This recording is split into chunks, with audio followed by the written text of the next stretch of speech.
يا الله يا رحمن يا رحمن.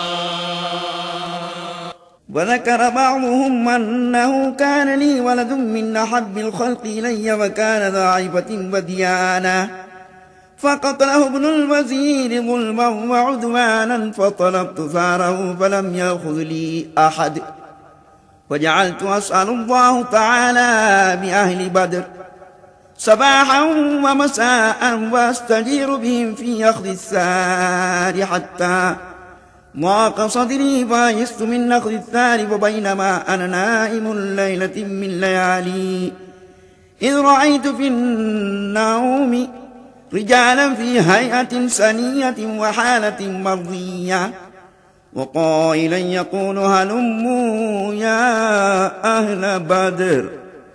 நம்பிக்கைக்குரிய ஒரு விசுவாசி கூறும் வரலாறு இது. எவ்வித தவறும் புரியாத என் மைந்தனை அமைச்சரின் மகன் அநியாயமாக கொன்றுவிட்டான். எனக்கு பொறுக்க முடியாத வேதனை. அந்த அநீதியை விசாரித்து நியாயம் வழங்குமாறு நீதி சபையை பலமுறை வேண்டிக் கொண்டேன்.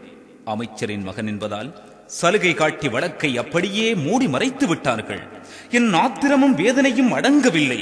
எல்லா நீதிபதிகளுக்கும் மேலானவனான அல்லாஹு தஆலாவிடம் கையேந்தி எனக்கு நேரிட்ட இந்த மாபெரும் நஷ்டத்தை குறித்து அவனது தீர்ப்பை வேண்டினேன். சர்வ வல்லமை உள்ள நாயனே, கருணையாளனே, உனக்காக வென்று தங்களது உயிர்களை தத்தம் செய்ய முன்வந்த பத்ரு சஹாபாக்கள் பொருட்டால் உன்னிடம் கையேந்தி இறைஞ்சு கேட்கிறேன்.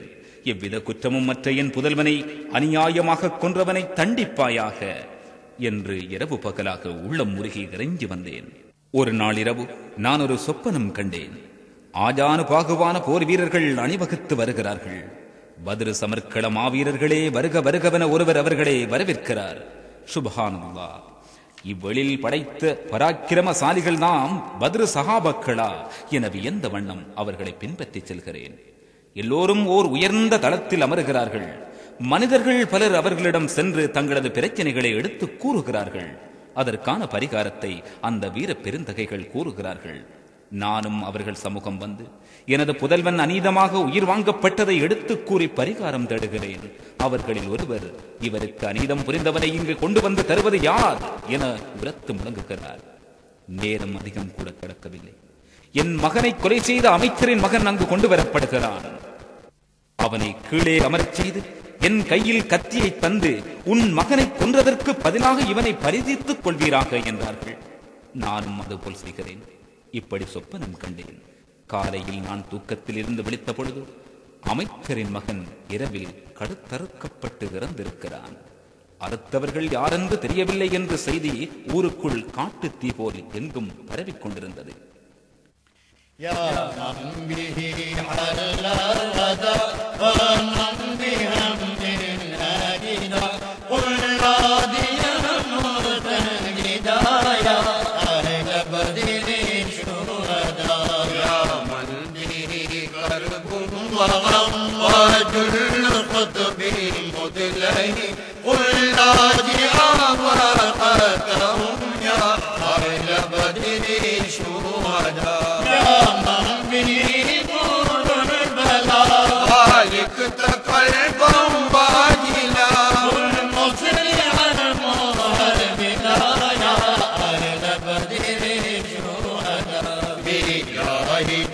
كم فرجي وكم فتوحات تجي ليكون بوحرجي يا أهل بدر شهداء يا ربنا بالمنى فادفع بلايا والعنا وبلغنا بالهنا بأهل بدر شهداء يا ربنا وأنت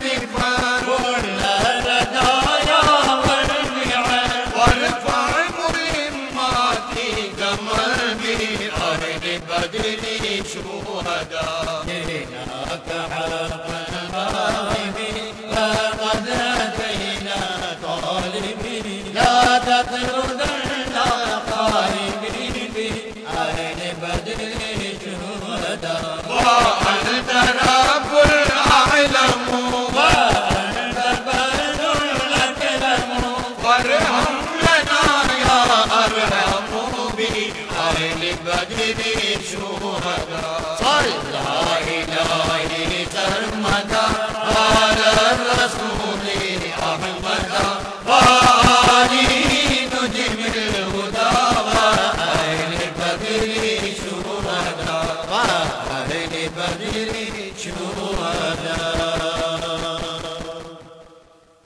حكي عن زيد بن عقيل رحمه الله تعالى أنه قال انقطعت طريق بأرض الغرب في بعض السنين.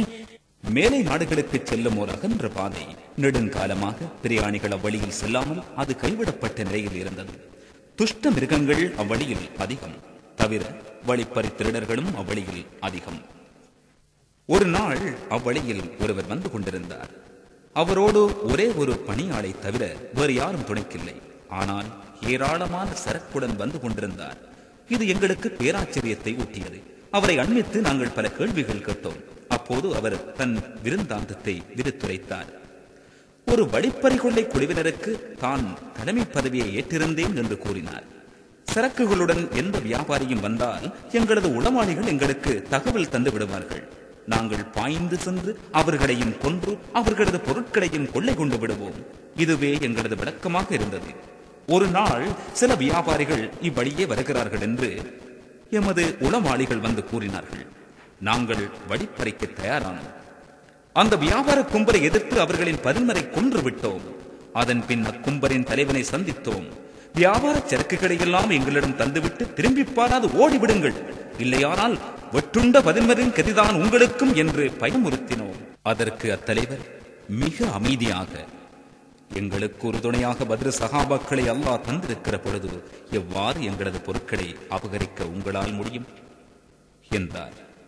அது யார் பத்ரு சஹாபாக்கள் என்று ஏளனமாக கேட்டோம். அவர்களை உங்களுக்கு தெரியாதா? இதோ வாசிக்கிறேன் என்று நீண்டதோர் பட்டோலையை எடுத்து வாசிக்க துவங்கினார். அவர் வாசிக்க வாசிக்க ஒருவித அச்சமும் நடுக்கமும் எங்களை ஆட்கொள்ள துவங்கியது.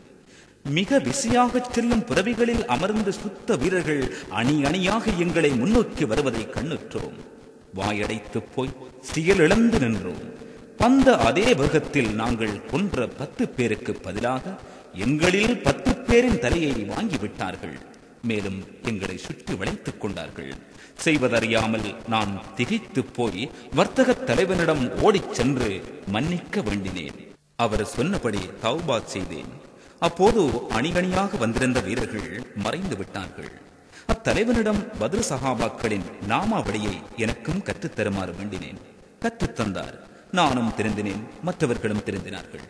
அது முதல் பத்ரு சஹாபாக்களின் திருநாம பட்டியலை பாதுகாத்து வருகிறேன்.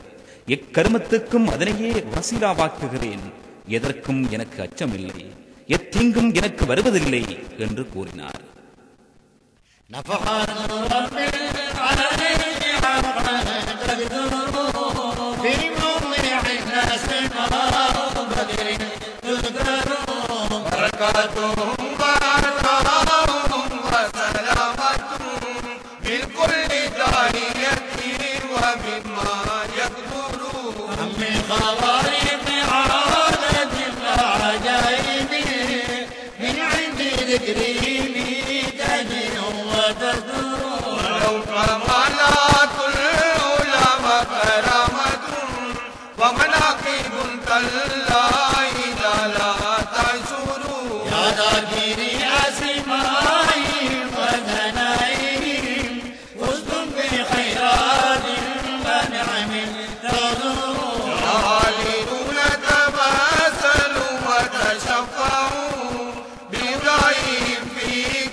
الإله